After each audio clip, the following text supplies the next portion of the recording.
the heartbreak is what I keep on hearing, and it's every year and it's every semester. Is the codependency and the neediness of, and the like separation anxiety is so intense.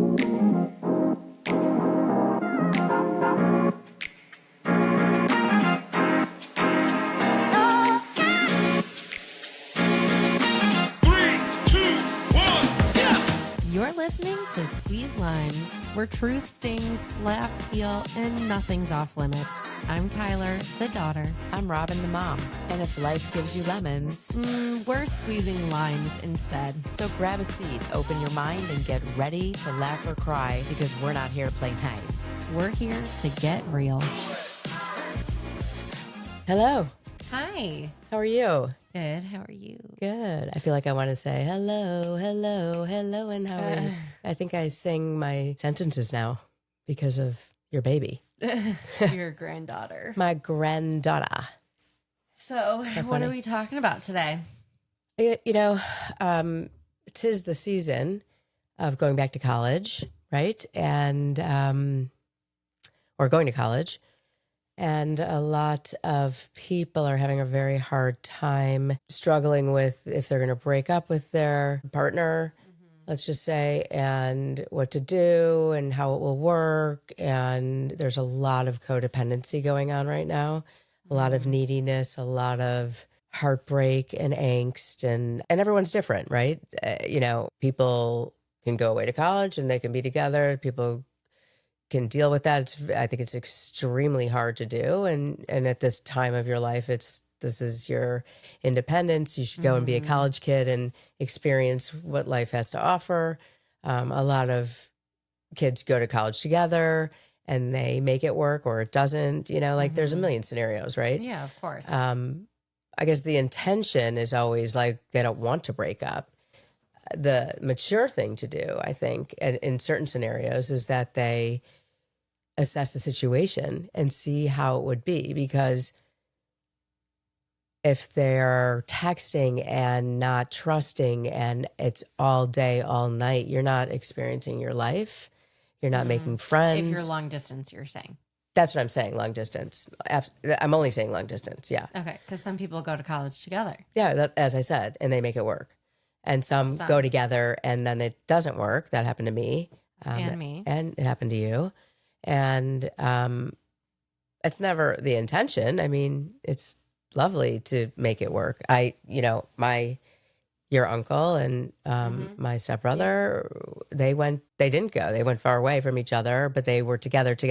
And then they broke up for a short time. They dated whomever they dated, and they got back together, and now they've been together since they've been in middle school. So Yeah. and they're going on, I don't even know, Beautiful. Yeah. 40 something years. It's amazing. But pretty amazing. That's pretty rare. Let's talk about the different scenarios. But I think the heartbreak is what I keep on hearing, and it's every year and it's every semester. Is the codependency and the neediness of, and the like separation anxiety is so intense. For long distance. Yeah. And the first heartbreak is so hard for people. It's Some just people. devastating. I think you were devastated in my bed for like 3 days. I think you lost 10 pounds in 3 days. You went back to school. My first heartbreak. Right. But I think not me breaking someone else's heart. Oh, well, no. I mean, I guess if you're the one that's doing the breaking up, then yeah, if you're being broken up with, it's devastating. Yes. At 18, it's 15, at 16, at 40. I mean, it could be. No matter what, yeah. It could be traumatic. Yes. But for people who are extremely young and just put all their eggs in one basket and that happens, it becomes a trauma. Depending on how the person copes in Correct. their own There's so many different sub issues, Yes. right? Okay. So yeah. You're saying kids in a relationship going away to college, but they're going to different colleges, they're long distance. What do you do? So Stay in the relationship? Do you break up? Do you keep it open? Do you? Well, again, there's many different scenarios. I don't, a lot of people choose to break up, do whatever they want, and then come back together on, Thanksgiving and winter break and spring break and then the summers. It rarely works when No, you do that's that because terrible. so that's an open relationship. And that's what I think probably doesn't work so well. Mm-hmm. I think the mature thing to do personally, if you're going long distance, is to experience your life without that person Mm-hmm. because you're 18 or 19, let's say, and you should go and see what it's like for you. And I would recommend maybe just maturely letting go and breaking up, but so then if you go that route, also suggest don't break up the day before you go to college because you're starting college in complete distress. Yeah. And that's so hard. So I think it depends Yeah. on, the people and the relationship. And if, for example, like this is your person, you see yourself, marrying them. And like, if that's the route you're taking, and if you want to, move in together and have kids, and, if you want to go down this route of this is your person, this is everything, then I understand when people are trying to make it work. sure. If some people are just iffy in their relationship and then they go to college and they're long distance, I don't think that will work. Right. And like you said, you have to experience being independent and finding your own way for, Growing. This is a huge growth period. yes, you're growing as an individual, which I think is the most important when you go away from home, whether or not you're going to college, if you're moving out of your parents' house for the Correct. first time, you're going to college, you have a job for like your first big job, you are really just becoming an independent person. And it's so crucial that you lean into your independence, Absolutely. because what You make your own life. happens- You make your own way. Yes. What happens is when you're in a relationship, you are solely relying on that person, and it kind of becomes almost a distraction Absolutely. from you getting out there and making other friends and your studies. It could be debilitating. Totally. That's why I think a lot of people are on their phones reassuring the other person, no, I'm not going out. I didn't talk to another guy, Yeah, so on and so forth. That's their whole, and then they'll come to me, say, Thanksgiving break, and they're just depleted. They're like shells of themselves because they just didn't experience the greatness of Yeah. going away and being in a dorm or wherever, and Yeah. meeting new people. Right. So that's really tough to watch. That's tough. It really is. And long distance in itself is incredibly hard. I mean, I did it for 2 years with my now husband. Right out of college. After college, right? Yeah, right after college. We were long distance for 2 years, but we were also starting our lives as adults. So I couldn't imagine going through college long distance and needing just the beginning of college. Right.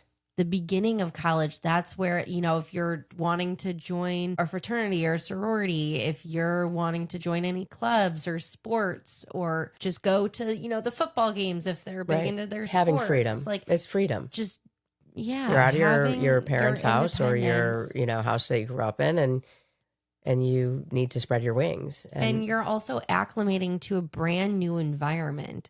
You grew up with the people you went to high school with, most likely. You know the ins and outs of your own town.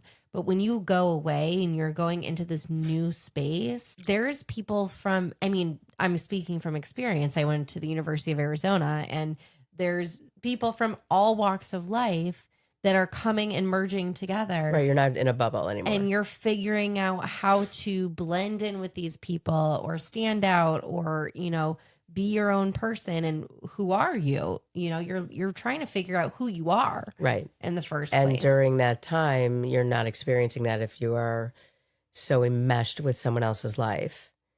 In terms of long distance glued to your phone. Right. Yes. Absolutely. Yeah. Right. So, and then I think that you have to look for red flags. Mm-hmm. And I think a lot of people don't want to, they kind of brush them off. Sure. And like what? What are the red flags? Jealousy, Sure. Where'd you go tonight? Who'd you talk to? Tell me everything. You didn't tell me the truth. Where did you just go? Because people watch where the locations are Yeah. because of Snap or wherever. Yeah. Believe that is like a nightmare. And I don't think anyone should be watching you. It just doesn't make sense because it's like, I just went to the bathroom in the dorm. Oh, I saw that you walked to, it's like, it could become ridiculous. And that's where like the separation anxiety comes in and the codependency is just on fire. Yes. And I think there's a lot of projection in that. I agree. And if you are projecting about how maybe you're feeling like your partner is unfaithful, or you're feeling jealous because they went to a party, or there's something in you that's triggering that. And it's more about you than it is them. Absolutely. And if you truly are questioning their loyalty and their faithfulness to you, then there's a problem already in your relationship. That's you don't a red trust flag. that person. That's a red flag. Because when you That's the point red flag. fingers, as we always talk about, you point a finger, there's 3 pointing back at you. Yeah. And that's where you self-reflect. That's where you have to take a temperature read and get in the mirror and say, like, what is it about me? What am I doing Totally. that I'm like projecting and throwing up all over this person who I Right. supposedly love? Right. And some people just can't help it. They just come from a space, perhaps in their childhood, that they will not trust, or have a lack of trust. loyalty, all of it. So there's many factors to this. Totally. And with all of that said, I do think that there is a certain amount of jealousy or like a fear of missing out Yeah. that could be appropriate. Because if you're long distance from your significant other, like, of course you want to be with them, going You're out. hearing about all this, but I hope they're doing the same. Like, they should be doing the same. Going out.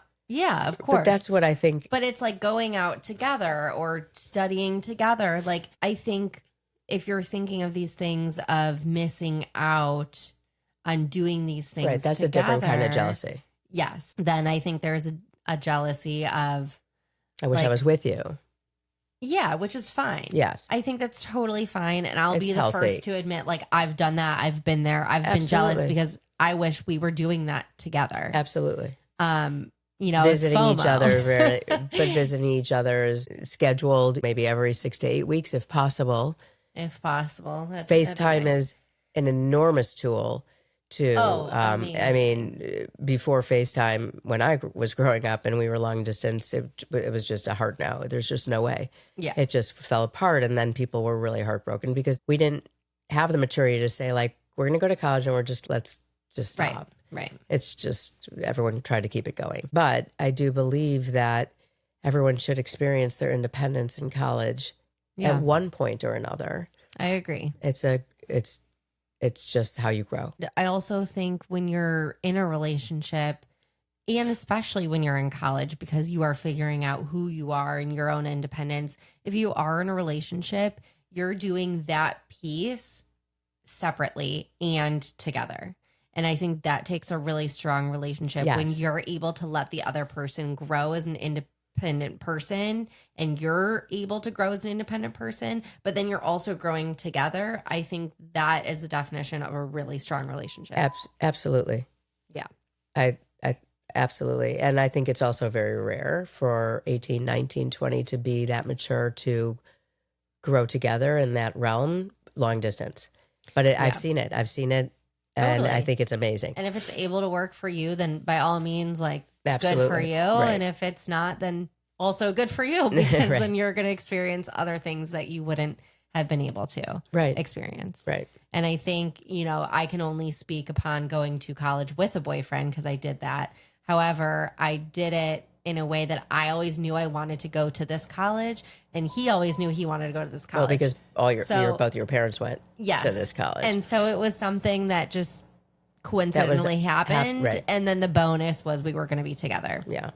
And of course, obviously it didn't work out, but it was a time of reflection that I was able to step into college knowing I'm going to grow my independence here and I'm going to be my own And you did. individual. And I did that. Absolutely did. And I could tell that there were times too that I wasn't.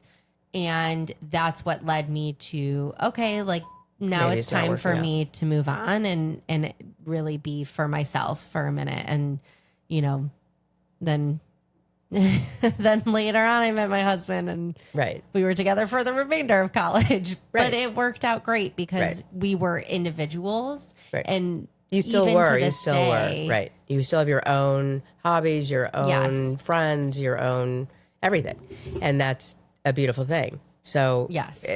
that's what I'm saying about red flags. I think people really don't see them, whatever age, and they kind of justify it. Oh, it's just because of this, or it's just because of their childhood, or it's, all of that is an excuse if you're not looking at some red flags are orangish or yellowish, and that's okay. The Yeah. red is bright red, and that needs to be examined, talked about, resolved, or not, or then you walk. Or is have there to. something more that you're talking about that's more than the jealousy and the I mean, red like the flags are control everywhere. factor? Bullying, do you mean? abusive behaviors, Well, that in any relationship. anger. Right. out. But sometimes that goes hand in hand with someone who has separation anxiety is maybe going to call you more than you want to be called, or text you more. Like, where are you? What are you doing? Like you just need Yeah. a check in. And the other person might be like, leave me, like, what are you doing? Yeah, You're it's blowing, too spamming much. me. However, they can turn perhaps and be angry and then maybe be abusive or whatever. Like, you get to really see true colors, I believe, Yeah. after a year or two, and you see how that person will act. And if that person is acting that way within the first few months, that's a red flag. Then you don't carry on. Yeah, no matter what, if Right, someone's but doing that. Yeah. most people don't do that. Most people will justify it and say, oh, they really love me. They're just jealous because they really want me. And that feels good to them. But they're missing the point of what that means. Get out. Right. Right. If You run. Like, you don't anyone- walk, you run. Yeah, if anyone is being Disrespectful. disrespectful and abusive and Saying mean things, controlling, yeah. like that is a form of abuse and you run. Right. And most people, all people, but like most, let's say kids in their 20s will not look at it. They just haven't experienced all of that. So they justify it and they're just like, oh, they were just mad, or their dad was like that with them. So they're taking it out on me. And they just roll with it until they're on the ground later. Right. That's And not so okay. to There's save your soul, no you walk. excuse. And yes, there are situations where you see your parents or other relatives that have acted this way and then you act that way. And if you're that significant other, you can't help them. no. You can suggest, hey, you should probably work on this. You should probably go to therapy if you feel safe enough to do that. However, if that person is abusive or controlling or XYZ, there's no amount of what you can do that is going to save them or help them or fix them. Of course not. Because if they're hurting you, they can never help themselves to then be good to you. Correct. They need But- to help themselves first but so that they can love someone. So, fully. like, usually narcissistic personalities don't take responsibility. They don't apologize. They think that you're always the wrong one. Right. Always Point pointing fingers, fingers. always. And they won't look at another side. Red flag, big, gigantic red flag that just fills up the room. You must go away from that. And so there's so many people that are like, I can't. I just love them. And that's so sad to watch because they can't get out of their own way. That's sad. And I hope that you would have friends or family members that would see this and try to pull you out of it. Absolutely. But And- again, like that, but it's you no have one to- else you have to except get for it you. right. Yeah. we to can't solve that. change anyone. And we can't, if people want to change, they do themselves. We can only control our actions and reactions. And Yes. that's about it. Exactly. And one thing that I've learned through relationships and breakups and all of that is that You have to be, as we said, your own independent person. And if you can't stand on your own without that person, they're not your person. If you lean on them too much, if you are Dependent completely dependent upon them or needy. or anything, that person's not for you. First of all, it's like extremely unattractive to the other person. It just is. Sure. I mean, regardless, but it is. And you have to get some help. Yeah, you need help and you need to be able to Like yourself. and Be alone. Yeah. And examine that part of your life. Yeah. For the rest of your lives. Yes. And I feel like every time I've gone through like a heartbreak or whatever it was, is that I felt I grew stronger from that pain. Well, yes. Most people would want that, right? Yeah, because you're feeling, you have resilience. Right. And when you have that resilience, you come out so much more independent and so much more, I know what I deserve. Right. And I'm going to get that. Right. And I'm going to make it happen for myself. All right. Thanks for coming. Thank and you. We'll talk to you next time. Bye. Thanks for hanging out with us. Be sure to follow, subscribe, and share it with someone who needs a good squeeze. Of course, everybody needs one. See you next time on Squeeze Lines.